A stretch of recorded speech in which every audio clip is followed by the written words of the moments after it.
இந்திய நாடு என் வீடு, இந்தியன் என்பது என் பேரு.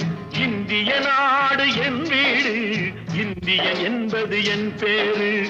எல்லா மக்களும் என் உறவு, எல்லோர் மொழியும் என் பேச்சு. திசை தொடும் துருக்கரு என் தோழே.